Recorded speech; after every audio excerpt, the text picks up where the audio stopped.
We specialize in subassembly projects, pretty much contract manufacturing, as well as quality control, inspection side of our business, and then validation services as well. So, in a nutshell, we're an assembly company that takes our customers' products from design all the way to mass production. Oh, okay.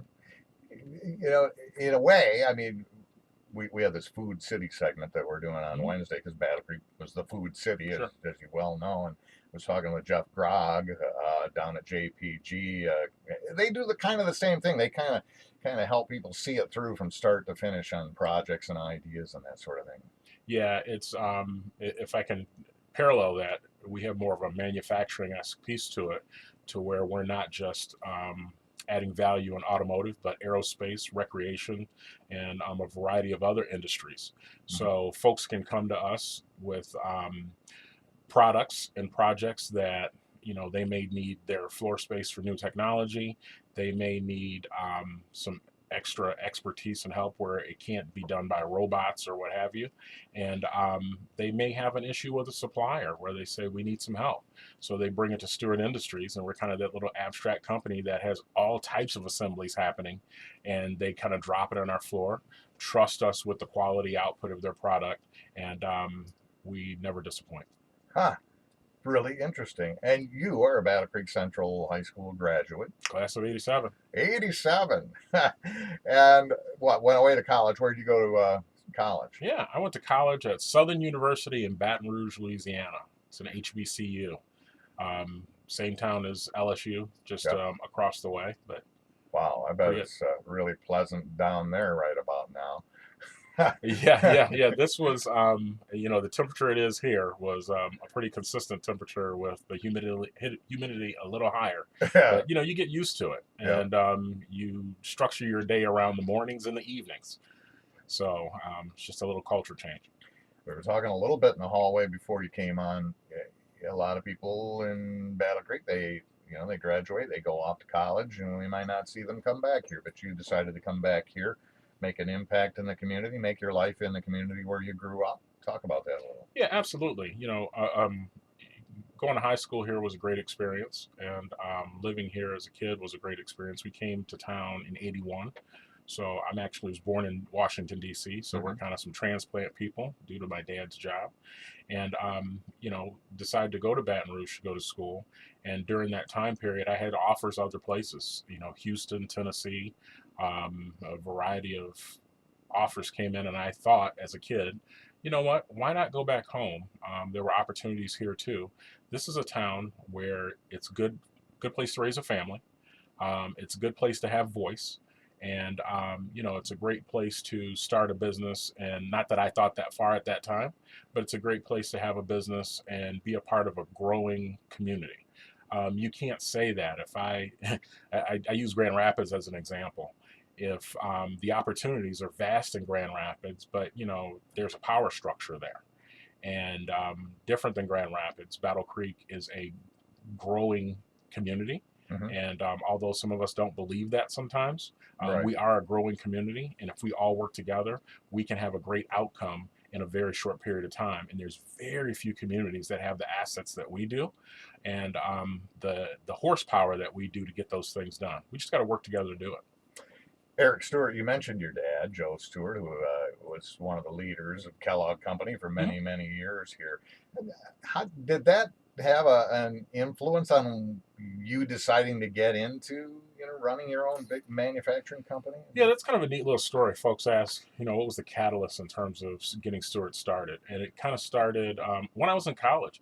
My dad, by nature, before we came to this town, was an entrepreneur, and he also had a government job for DC public schools. He was the guy that ran the school systems, and so he had restaurants and things of that nature. When I was a kid, I remember those things, and did pretty well. And when we came here, he was always putting a bug in my ear saying, I want to do something with my son one day. And, we got to build a business. I don't know what that looks like. And so all through college, he would call me with all these ideas and things of that nature. But, every entrepreneur can't just turn that switch on. You have to be ready. And so we found something in subassembly in this manufacturing piece that I thought I was ready for at the time. My dad was still employed at the Kellogg Company, and I spent many nights in his basement strategizing, and I had to write this business plan out that was about the future right then. Huh. And we put that together, and he gave me his wisdom and input.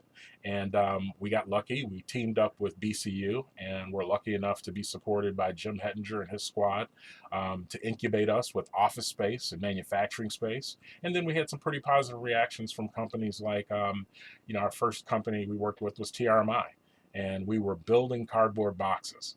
And Huh. you propel building cardboard boxes into building OEM products today that go on vehicles that people see every day. It's funny, on the way here, I passed one of our products. So it's an awesome feeling to go from 20 years and have that continuum and create jobs and have their awesome responsibility of signing people's checks and making sure their families are growing. Talking a little bit about a new thing out in the Fort Custer Industrial Park with Erick Stewart, president of Stewart Industries, and also joining us from Battle Creek Unlimited, Adam Reid. We're talking about foreign trade zones. Adam, can you explain that so that even I would understand what a foreign trade zone is? I mean, they've been around a long time, you were telling me. They have. The Foreign Trade Zone program was conceived by Congress actually back in the 1930s. And it was designed to incentivize domestic manufacturing. And if we pull out our high school history textbooks, we'll remember that there was something at the time called the Smoot-Hawley tariffs, which were essentially protectionist measures that were hamstringing a lot of our domestic manufacturers.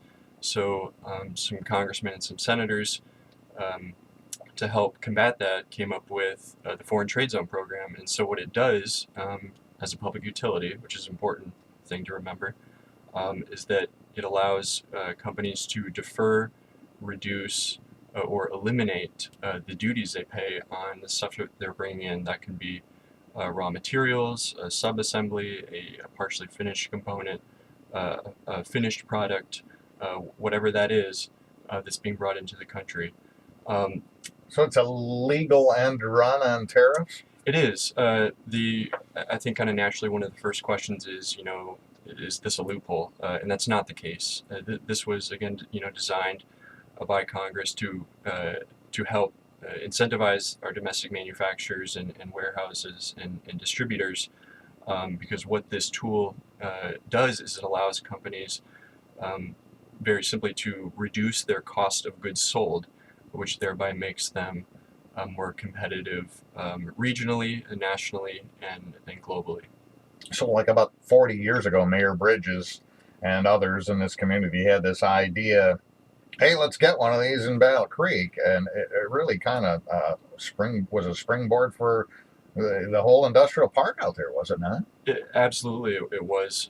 In the late 70s, the city of Battle Creek was actually granted Foreign Trade Zone number 43, which was very instrumental in incubating a lot of the foreign direct investment out in the Fort Custer Industrial Park, and really enabled a lot of those companies to incubate actually in our facilities where Stewart Industries started years later. So it really contributed to, was very instrumental in the growth of those companies throughout the 80s and 90s.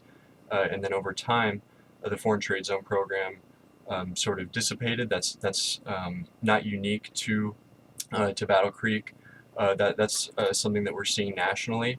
And now, with the rhetoric the last couple of years, we're kind of seeing it come full circle. So we at Battle Creek Unlimited recognize that this is a very underutilized resource that we already have at our disposal. And so as we want to find new ways to create value for our companies here in Battle Creek and in the Fort Custer Industrial Park, this has been a refocus for us. So Erick Stewart, Stewart Industries, is basically creating a new division. Absolutely. Yeah. It's a new value-added service. So how is that going to work? If somebody doing business here in this town is having trouble getting widgets for their line that they're building because the tariffs are driving costs too high, you'll step in and try to get those costs down and split the savings? Is that how it works? Absolutely. So, there's a variety of ways. It becomes a little bit complicated, so we have to understand each customer's situation. But in your example, there's several services that we could provide. So if they have an increased tariff exposure and you are getting those items in, we can introduce those into our zone. And keep in mind, they haven't entered the country yet. We can provide our quality inspection services to all those pieces and parts. And typically, you may be stuck with any parts that are defective previously. So you have to pay tariffs on the good parts and the defective parts. In our zone, we're able to separate those two, keep those defective parts aside, and you only have the good parts that enter the country, and you only pay tariffs on those. So whereas before you had full exposure of 100%, you now have exposure only the parts that you can put into your production process, and which adds value to your organization. Well, what a huge thing. And this isn't my area, obviously. I'm not a purchasing manager for industry, but I could see where somebody finds a supplier, maybe in China or something, where it's like, wow, if we get these, we'll save a ton. And then somebody else says, yeah, well, only half the parts are going to be any good. But now you found a solution around that. They can keep costs down and keep their quality high. Absolutely. And to your example as well, another service we provide is our subassembly service. So companies can get together and say, hey, I have parts coming from different countries, call it China, Taiwan, Vietnam, what have you. I can get those into the foreign trade zone, have Stewart Industries order the domestic product, get that into the foreign trade zone, assemble that together, and then ship that out of the zone, and it may be converted into a different duty going out. So you would be able to save the difference between the duty on those parts coming in and a possible change in duty, hopefully reduction on the parts going out. It sounds like you either have an army of lawyers or you've really been boning up on this stuff, because it sounds like it's pretty intricate. It's very intricate. You have to have the right resources, the right staff, and the right support system. We have Adam as the Foreign Trade Zone 43 manager that I rely on. But for the detailed transactions, we have a very competent staff that is able to handle those and really understands that international trade landscape and the changing nature of that on a now day-to-day basis. And so you really have to stay out in front of it. So yeah, I've had to really become more educated, pay attention to what's going on in the world, and really understand how that could impact all of our US based businesses and how we can add value in that way. We talked about it on the show Tuesday. We had Dr. Brian Long, the supply management at Grand Valley. And what he does is, he's been doing this for years and years and years. He sends out a questionnaire every month to purchasing managers at industry.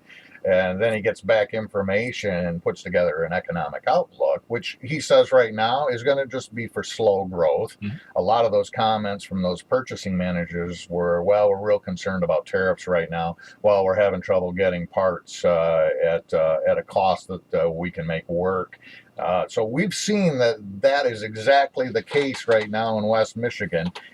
Still had a fairly positive view, and so did the purchasing managers. But it sounds like this is something, this kind of thing could really get it moving in an even more positive direction. Yeah, it gives them another opportunity that they didn't have previously. So if you can imagine, and I'll take this from a purchasing aspect, being an old purchasing guy, you were getting something for $1, and now all of a sudden it costs $1.25.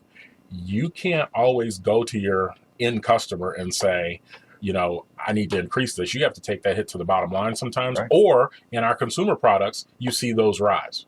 So we have an opportunity for us to have effect on that where they didn't have opportunity before. And, the purchasing manager is really not the most happy in the company. It's the CFO, because those savings go right to their bottom line and you eliminate that exposure. And so working with a company like Stewart to understand your situation and look at what the maximum benefits could be, we take care of that piece on the front end. And then we're able to show the savings on the back end and become that value-added solution that is needed, despite whatever Washington is doing with the trade agreements. there's always going to be a tariff. I don't care if it goes up further or down to where it was. There's always going to be a tariff impact because that's how international trade works. Right. If you're in business here in the Battle Creek area, you're more curious about it, StewartIndustriesUSA.com. And they've got a foreign trade zone link there. You can learn all about it, get in touch with them, or you can go to Battle Creek Unlimited. And I'm sure that Adam will be happy to answer any questions. Very exciting project. And thanks for coming in and tell us just a little bit about it. We'll look forward to hearing more and seeing some results. Good. We appreciate it. I think that what's really important, it's not just a Battle Creek thing. Battle Creek is having an impact on an international problem, and it's really helping U.S. companies be more competitive. Thank you. Erick Stewart and also Adam Reid, thank you very much for joining us this morning.